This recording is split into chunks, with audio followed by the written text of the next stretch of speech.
So this video is in continuation with the last topic of the unit 5th application layer.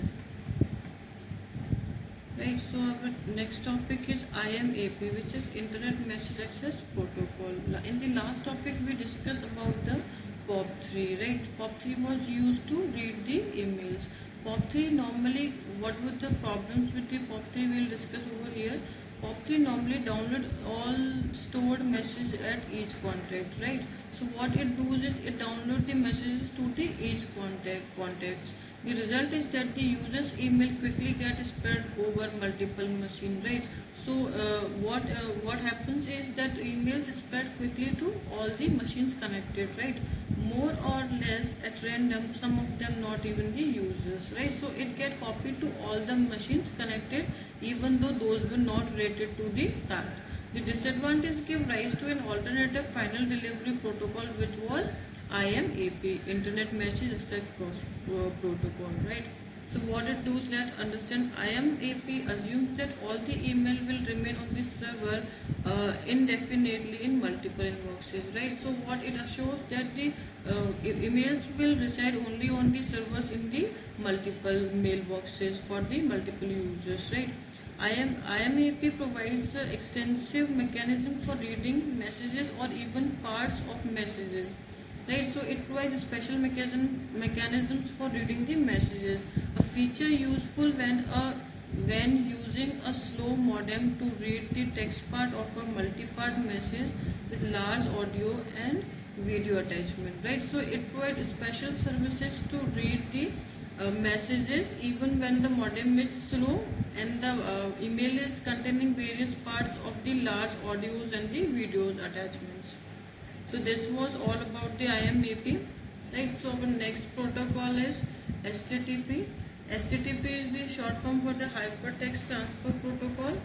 What it is mainly used for the retrieval of data from the websites throughout the internet, right? So it is used for the retrieving information from the internet. It works on the top of the TCP suites of the protocol, right? So let's understand its working, how it works.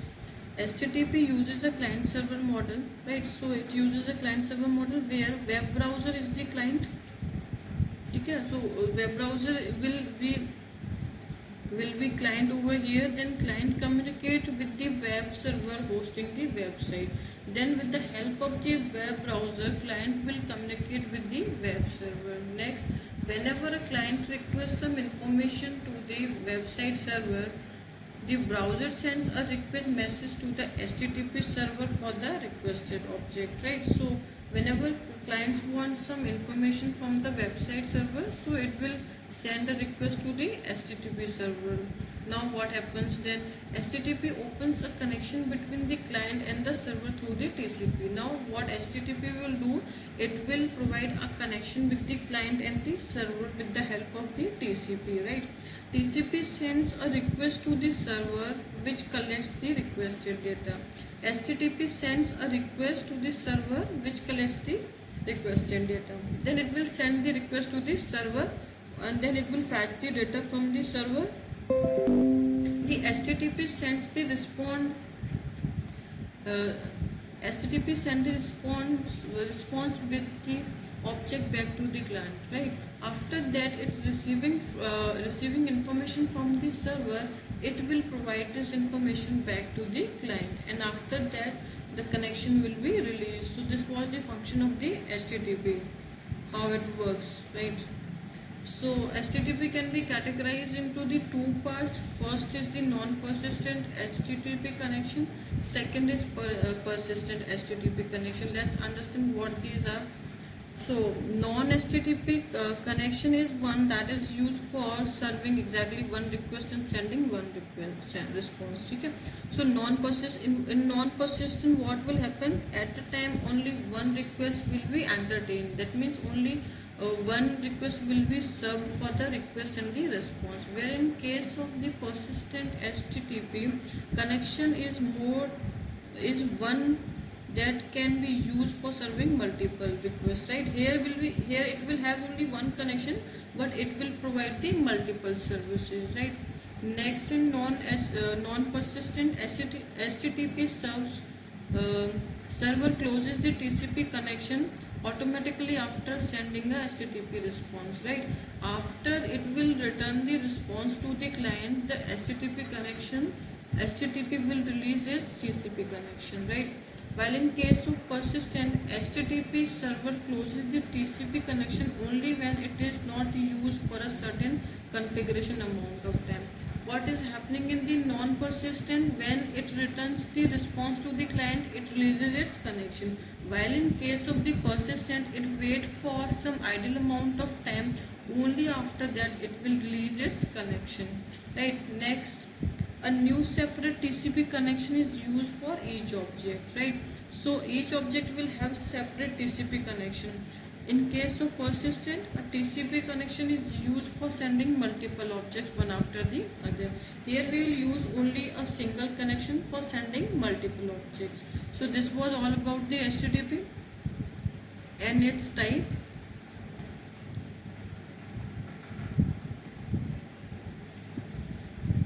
Next, our next protocol is the file transfer protocol. From the name also we can guess what it must be doing. FTP is short for the file transfer protocol, right? It is used for exchanging file over the internet. So we can it is quite visible from the name that it must be doing some work related to the file. So it is used for exchanging the file over the internet. It enables the user to upload and download the files from the internet, right? So it helps in uploading and downloading the different types of file from the internet. Let's understand its working, how it works. So FTP establishes two TCP connections between the client and the server, right? So what if initial steps, like as we were also doing in the HTTP, also in the SMTP, similarly in the FTP also a TCP connection is established between the client and the server. One connection is used for transferring the data and the other connection is used for transferring the control information, right? So from the two connection, one is used for transferring the data, other for the control informations. FTP uses TCP at the transport layer. We know that the TCP works at the transport layer, right? FTP uses port number 21 for the control connections and it uses port number 20 for the data connection. FTP uses persistent TCP connection for the control connection. Persistent, अभी मैंने आपको बता HTTP में when we were discussing about the HTTP, as I told you, persistent and non-persistent. FTP uses non-persistent connections for the data connections, right? So persistent connection for the control connection, control information, and the non-persistent connection for the data connection, right? The FTP FTP is a connection-oriented protocol. Like here we are establishing two different type of connections, so it is connection-oriented protocol. FTP is an out-of-band protocol as data and control information flow over different connections. So it is also called out-of-band protocol because of establishing two different connections for two different purposes, right? Next, FTP is used for transferring one file at a time in either direction between the client and the server, right?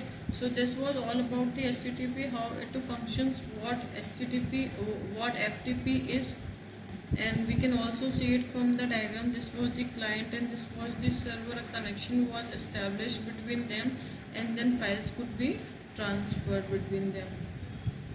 Only normal files will be transferred through the FTP. So this was all about the FTP. So we'll finish it over here only. In the next class we'll continue with the next topic, which is the network security. Thank you so much.